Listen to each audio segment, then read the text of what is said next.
Maria Callas, the great diva with a legendary voice and complex life, was once an icon in the world of music and art. Today, we will step into her world through director Pablo Larraín's artistic perspective and Angelina Jolie's special performance in the ongoing biopic. Fans and art lovers around the world are eagerly welcoming the appearance of Angelina Jolie, a talented and diverse actress, in the role of Maria Callas. This was not just a conventional acting choice, but also an opportunity to recreate the life and career of one of the greatest artists in music history. We will see the interaction between two artistic talents, Angelina Jolie and Pablo Larraín, behind the scenes of this film. With their experience and professional team, they are working together to create a captivating and authentic production that will absolutely bring Maria Callas back to the audience. But what makes Angelina Jolie's take on the role of Maria Callas so special? Certainly, it is her skillful acting ability, along with clearly understanding the soul and emotions of the character she is portraying. Maria Callas is not only a famous artist, but also a person with incredible concerns, passions, and sacrifices. We are looking forward to seeing how Angelina Jolie will recreate all of this in a subtle and realistic way. This film is also creating great expectations with new details and answers to long-standing questions about the life and career of Maria Callas. We will witness different sides of this talented artist, from the majestic stage to her tumultuous private life. In the time remaining until the film's release, let us wonder what secrets and anecdotes will be revealed, what songs and opera numbers will be specially recreated, and what the way Maria Callas, through Angelina Jolie's acting, will connect with the audience's soul. Amid all the anticipation, the biopic about Maria Callas promises to take us on an unforgettable artistic journey. Angelina Jolie and Pablo Larraín have created a captivating story, and we can't wait for the release to discover what amazing things they have brought to us. Angelina Jolie is the ultimate diva in the first-look photos of Pablo Larraín's latest biopic about a woman in turmoil. The photos show Jolie embodying opera singer Maria Callas in the film, which per release, is based on true accounts, and tells the tumultuous, beautiful, and tragic story of the life of the world's greatest opera singer, relived and reimagined during her final days in 1970s Paris. Considered by many to be the original diva, Callas dealt with many personal and professional struggles over the years, and ultimately died at 53 of a heart attack. In addition to Jolie, the film also stars Pier Francesco Favino, Alba Rohrwacher, Luke Bilginer, Cody Smith-McPhee, and Valeria Golino. The script, which was completed prior to the writer's strike, is penned by Larraín's Spencer collaborator Stephen Knight. Larraín, who also directed Jackie Kennedy biopic Jackie, said in a statement, "I am incredibly excited to start production on Maria, which I hope will bring Maria Callas' remarkable life and work to audiences all around the world, thanks to the magnificent script by Steve Knight, the work of the entire cast and crew, and especially, Angelina's brilliant work and extraordinary preparation." Maria is produced by Juan de Dios Larraín for Fabula, Jonas Dornbach for Complicen Film and Lorenzo Miele for The Apartment, a Fremantle company. Worldwide sales for Maria will be handled by Film Nation Entertainment. The 8-week shoot is underway on the film, which has a SAG-AFTRA interim agreement. Maria is being filmed in Paris, Greece, Budapest, and Milan. The story of Maria Callas, voted the greatest soprano of all time. Maria Callas is not a complete personality, does not possess an absolutely perfect voice or vocal technique, but if one were to choose the most representative soprano of the 20th century, one cannot help but mention her. The life full of tragedy, pain, failure, and also a lot of brilliant glory of a talented, strong, complex woman who loved fiercely and lived her artistic life to the fullest deserves to be a legend in the world. 20th century opera performance. Little Maria Kalogeropoulos was born on December 2, 1923 in New York, to a Greek immigrant family under the full name Cecilia Sophia Anna Maria Kalogeropoulos. Mr. and Mrs. Kalogeropoulos and Evangelina have just lost their 3-year-old son Vasily to the epidemic, so they hope the child will be a boy. That's why, as soon as she knew Maria was born, Mrs. Evangelina almost rejected her beautiful daughter. At the age of 9, Maria began to get acquainted with the piano keys. With great intelligence and musicality, Maria could have completely become a talented female pianist if she had not followed the opera path. Even later, when taking on a new role, Maria always wrote her songs alone. Without the need for a personal accompanist, Maria's passion for singing came from the time she secretly heard her older sister Jackie learn to sing. In contrast to Maria's indifference, beautiful Jackie was always loved by the whole family. She learned to sing and play the piano, with the praise of her parents, but Jackie always absorbed difficult vocal lessons more slowly than her younger sister. Girl, her natural talent was further revealed when Maria won second prize in a children's singing contest on the radio with the song, La Paloma. At the end of 1936, Maria's parents divorced, and Evangelina took her young daughter back to Greece. This was truly a painful thing for the 13-year-old girl, because Maria was always more attached to her father than to her harsh mother. Returning to Greece, Maria did not forget her burning dream of going to grand and splendid opera stages. Maria continued to study, and in 1938, at the age of 15, she was accepted to study at the Athens National Conservatory of Music, even though the minimum age to study there was 16. Maria studied vocal music under the guidance of instructor Maria Trivella. Although studying did not bring many great results, right from the first year, Maria won first prize in her first role, Santuzza, Cavalleria Rusticana, in a competition for students of the conservatory. Maria immediately caught the eye of lecturer Elvira de Hidalgo, one of the most famous Spanish coloratura soprano of that time. Indeed, this was a major turning point in her life. Thanks to Hidalgo's special vocal lessons, Maria mastered most of the most difficult techniques of the bel canto opera school, despite her natural singing voice. She is dramatic soprano. In 1939, Maria had her first official role, a small role in Supa's operetta, Boccaccio.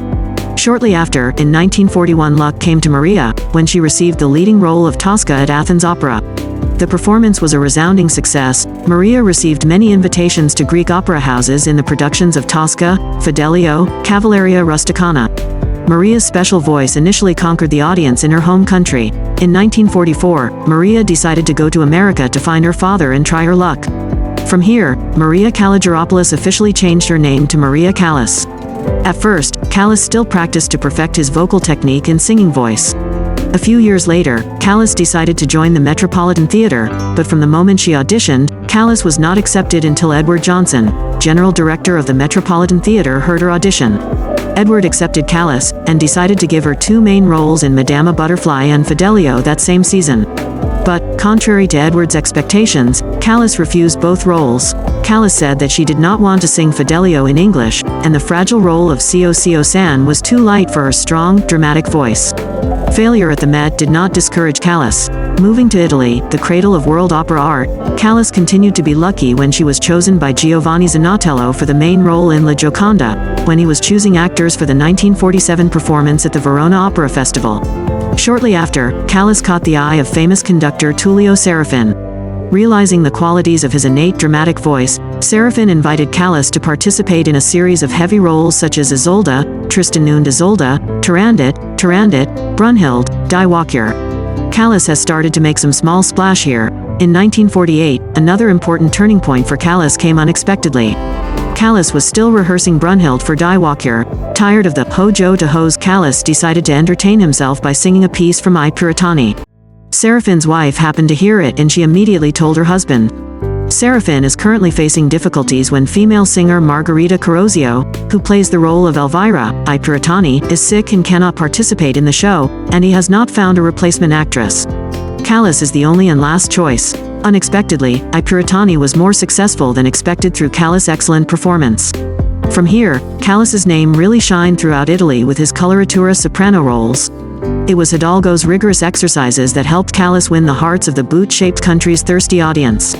Callas awakened opera bel canto, a genre of opera that emphasizes the traditional art of beautiful Italian singing that had once fallen into oblivion. Just 3 months after that important event, on April 21, 1949, in Verona, Callas decided to marry the tycoon nearly 30 years older than her, Giovanni Battista Meneghini, whom Callas had met a few years before when she was married.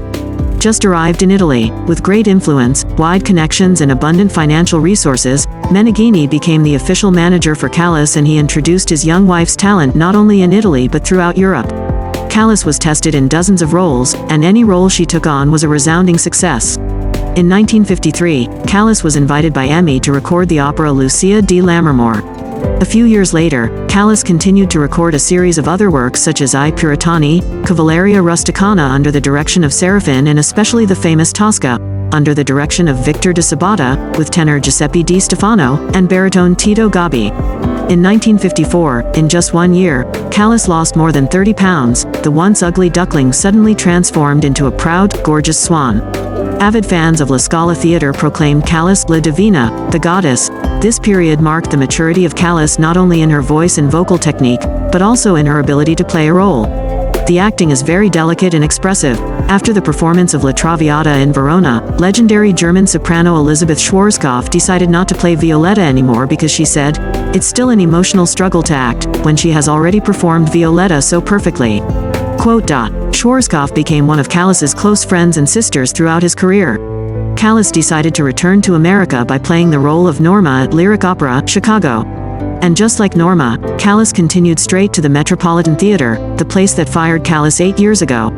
But an unfortunate thing happened to Callas. Time magazine had an interview with Angelina, her harsh mother, who Callas believed had completely deprived her of her childhood. Callas once declared, "The only thing I want to see is my damn mother lying in a coffin, and then I can rest assured that she is dead." Mrs. Evangelina swore that she would never look her insolent daughter in the eyes again, and she kept that vow until the moment she died. Along with the mother's angry attitude, the article portrayed Callas as an ungrateful and unfilial child. The New York public, under the influence of the interview, was completely estranged from Callas' appearance. That night, Zinka Milanov, as Adelgisa, received more applause when the curtain changed, but with her perfect acting and performance, Callas regained the audience's sympathy, surpassing all expectations. Ants. At the end of the performance, Callas received 16 calls to the stage before a standing ovation from the audience. This was followed by equally successful roles such as Tosca, Lucia di Lammermoor. Callas's name has been completely affirmed around the world. Money and fame coming too quickly turned Callas into an arrogant and selfish woman. Callas always considers himself to be the center of the show, always wins the audience's approval, and has excessive demands about the show and related conditions. Therefore, Callas was not popular among opera performers. Even close co-stars who had collaborated with her many times, such as Di Stefano and Delmonico, complained many times about her strange and capricious temperament. The climax was the confrontation with the famous diva of the time, Renata Tebaldi. At first it was just a small role dispute, then there were arguments in the press. Callas always mocked Tebaldi with the harshest words. Callas even once said, "Renata Tebaldi is just as the singer has no spine," referring to Tebaldi's myelitis. Tebaldi replied, "I may not have a spine, but I have something Callas never had, a heart." And Tebaldi never argued with the aggressive Callas again after that. Of course, public opinion always supports a soft, gentle and skillful Tebaldi. The confrontation lasted for nearly 20 years and it even divided the fans of these two superstars. On December 16, 1968, Callas went to see the Adriana Letzervor performance, and hugged, kissed, and congratulated Tebaldi on the success of the show. This was considered an official apology and reconciliation between Callas and Tebaldi. Actually, throughout her career, because of her unusual temperament, Callas didn't really have many close colleagues. She confided many times to Montserrat Caballé, famous Spanish soprano, one of her close friends. Her rare opinion, that she always felt lonely and miserable even at the glorious peak of her career. Contrary to his jealousy and competition with other famous sopranos, Callas always gave praise and favorable attention to Caballé. Even at the end of her life, when she interviewed with a newspaper, she said that Caballé was the only person who could replace her position on the opera stage. In 1956, the Callas couple were invited to an upper-class gala on the yacht of billionaire Aristotile Onassis in Venice. The following year, Callas met Onassis again, during a tour in France. Onassis was truly fascinated by Callas' talent and beauty. Onassis found an excuse to invite Callas and his wife and a number of famous people to attend a trip on a private yacht. Onassis finally achieved his goal, conquering Callas' heart. The marriage to Meneghini quickly ended. For 2 years, Callas immersed himself in lavish and frivolous parties with Onassis, temporarily forgetting about his musical career, which was at its peak. Perhaps with Onassis, Callas was able to taste the feeling of loving and being loved, of the sweet taste that love brings, a feeling that Callas has never really had since his birth. Along with the hot, intense love affair with the billionaire, there was a steady decline in her singing career. During 7 years, Callas participated in very few official opera performances, only occasionally performing a few recitals in small concert halls. It was not until 1965 that Callas decided to return to the opera stage. Tosca was a smart choice, and the role brought Callas fame at the Met. But that was just an instant flash. Callas began to show signs of vocal instability, along with the appearance of a series of other names that were not inferior in technique, voice, and acting ability. Callas was almost overshadowed. That same year, Callas decided to end his opera career with a performance of Tosca at the Royal Gala on the 7th of May 1965. But Callas's sacrifice of art for love was not reciprocated. Onassis betrayed Callas. To pursue a political path, the billionaire decided to marry the widow Jacqueline, wife of the late President Kennedy, abandoning Callas. Callas, in the extreme pain of a woman who lost everything, exclaimed, "First I lost my voice, then my beauty, and finally I lost Onassis." During the 2 years 1971-1972, with his reputation and experience, Callas taught a number of masterclass courses at Juilliard School of Music. It was here that Callas met his old colleague Giuseppe Di Stefano. Di Stefano himself invited Callas back to the stage with a world tour to earn money for his daughter's medical treatment. Callas accepted his close friend's offer, and the tour lasted from October 25, 1973 until the end of 1974, and had a good impact on the audience, especially those who were once fans of the singer's voice. Callas's time, November 11, 1974, the last performance of the tour was held in Sapporo, Japan, and this was also the last place in the world to enjoy Callas's voice. In 1975, Onassis died of cholecystitis. Callas left America and moved to Paris to live a reclusive life, away from public opinion and society. On September 16, 1977, Maria Callas passed away at her home, at the age of 54. No one knows anything about the cause of Callas's death. The fate of ups and downs in love and career is somewhat similar to the tragedy of female singer Tosca, one of her most successful roles. Vici d'arte, vici d'amore, I live for art, I live for love, yes, perhaps just that one sentence is enough to portray personality, people and life. The life of this talented and ill-fated female singer is over.